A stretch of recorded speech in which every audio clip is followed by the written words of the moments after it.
கடலூர் மாவட்டம் சாக்கங்குடி கிராமத்தில் உள்ள அரசு பள்ளியில் இன்று அவர்களுக்கு வழங்கப்பட்ட மதிய உணவில் அரணை கிடந்ததால் உணவை சாப்பிட்ட மாணவர்களுக்கு வாந்தி மயக்கம் ஏற்பட்டது. இந்த நிலையில் ஒரு மாணவி மயங்கி விழுந்ததால் பரபரப்பு நிலவியது. விவரங்களோடு இணைக்கிறார் செய்தியாளர் வினோத். விவரங்கள். சுதர்சனா, கடலூர் மாவட்டம் சேத்தியத்தோப்பை அடுத்த சாக்காங்குடி என்னும் கிராமத்திலே 6ஆம் வகுப்பு முதல் 10ஆம் வகுப்பு வரை செயல்படக்கூடிய அரசு உயர்நிலைப் பள்ளி என்பது இருக்கிறது. இந்த பள்ளியிலே சுமார் 150க்கும் மேற்பட்ட மாணவர்கள் கல்வி பயின்று வரும் நிலையில் மாணவர்களுக்காக வழங்கப்பட்ட மதிய உணவிலே அரணை கடந்திருந்தது பெரும் பரபரப்பை ஏற்படுத்தியிருக்கிறது. மேலும் இந்த உணவை சாப்பிட்ட சுமார் 50க்கும் மேற்பட்ட மாணவர்கள் வாந்தி மயக்கம் ஏற்பட்டு சிதம்பரத்தில் உள்ள அரசு மருத்துவமனையிலும் ராஜா முத்தையா மருத்துவக் கல்லூரி மருத்துவமனையிலும் அனுமதிக்கப்பட்டு தற்போது சிகிச்சை பெற்று வருகின்றனர்.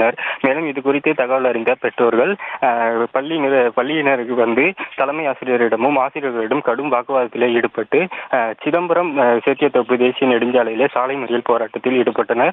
இதனால் வெறும் பரபரப்பு ஏற்பட்டது. மேலும் பள்ளி மாணவர்களுக்காக வழங்கப்பட்ட மதிய உதவில் அரணை கடந்தது இப்பகுதியில் பெரும் பரபரப்பை ஏற்படுத்தியிருக்கிறது. மேலும் முதல் கட்டமாக எந்த மாணவர்களுக்கும் எந்தவித பாதிப்பும் ஏற்படவில்லை என்று மருத்துவமனை தரப்பில் தெரிவிக்கப்பட்டிருக்கிறது. செய்திகளை உடனுக்குடனும் துல்லியமாகவும் தெரிந்து கொள்ள சப்ஸ்கிரைப் பண்ணுங்க.